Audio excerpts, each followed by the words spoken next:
When we come back, one-on-one, Hannity versus Lanny Davis about why the left, why do they always get a free pass? Why does his friend Hillary get away with basically everything and anything? That's next.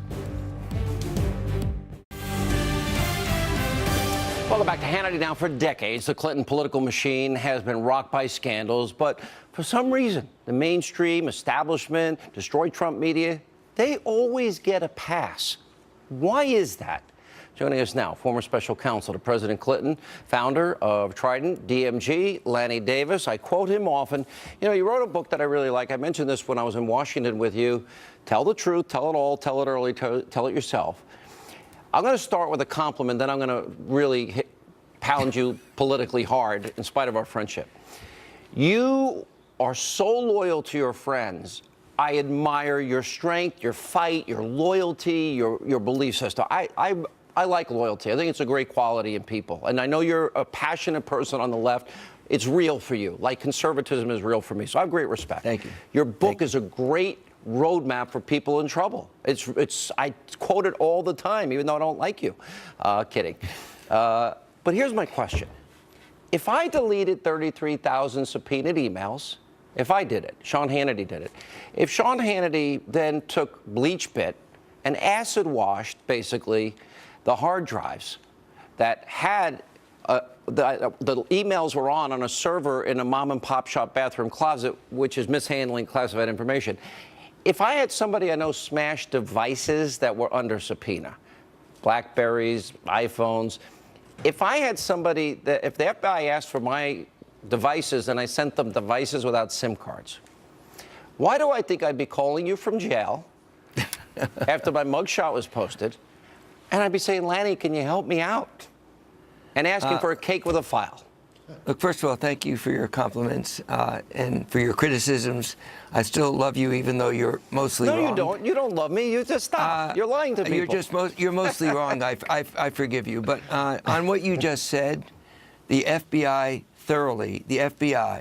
for 1 year, thoroughly investigated every single allegation you just made and found there was no reason to prosecute Hillary Clinton. That's a 1 year investigation, and that was a unanimous view of the investigation agents that led the investigation, not just Mr. Comey. So I could quarrel with your statement of what you said as whether they're true or not. All right, but I go back to the FBI's final determination. Okay, you can rely on that.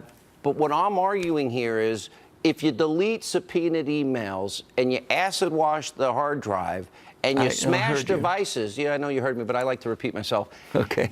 Okay, that to me is obstruction of justice. The law is very clear about mismanaging classified top secret special access program information and deleting such, both of which Comey said she did. So just for your audience to know that I don't accept the factual accuracy of totally what you accurate. said. That's called as truth. what you said, but I will quote James Comey, who I have a great deal of disrespect for, as doing something completely contrary to the Justice Department policy because he thought he gets away with violating policies when he sent his October 28th letter. So I have no admiration for Mr. Comey. I have a good deal of criticism. But he conducted a 1 year investigation on each of the topics you raised. The 33,000 you mentioned are personal, non-State Department-related emails that were deleted, which everyone in Washington who has personal emails would agree they're not the subject of a subpoena about State Department official business, classified information, mishandling. That's the answer, Lanny, Sean. I know my audience is watching and they're saying 33,000 deleted emails. You can't put top secret classified special access program information on a mom and pop shop bathroom closet and a server there. And we've been told 99.9% 5 foreign intelligence agencies got that top secret special access program information. So my audience is listening to you, and this is what they're thinking, Lanny, like I am. Lanny's a nice guy. How does he believe this?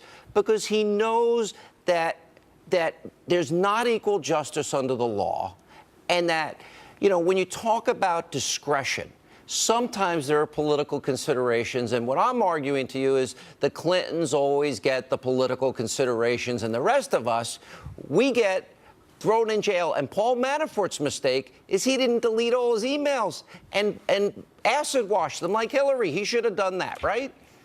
Well, look, we can disagree about whether the FBI is in the tank for Democrats or not, but the FBI reached all conclusions opposite of your inferences. From where I sit, and it's all in the eye of the beholder, I see bogus scandals to which the Clintons have been subjected to that never led to anything. $70 million later, tax dollars. Ken Starr came up with nothing on Whitewater. So I see it the opposite, but that's not unusual for you I heard and me, there was Sean. an indictment written on Whitewater. Wasn't there at the time? Well, saying I heard that without citing the source, without stating a fact, I cannot argue with because it's speculative. But I know that the FBI took a year Lanny, this is doing why everything possible, This is why when your liberal and they friends, found no criminal violations this is why by when, Hillary when your Clinton. liberal friends come after me for, walking, defend you. for walking on the street and not the sidewalk, I'm going to hire you. Because you're Well, really, I defend you're your right great to at- be wrong, and I really do defend the First Amendment you rights that you have as well as I have. I can only say that the statute of limitations have not run out. Uranium one is even a bigger problem, which we've talked about. Let's We'll talk about in the about future. that next program. I can do that with you, too. You're right, Lanny. Thank you, Sean. See why we don't like each other? It's so obvious.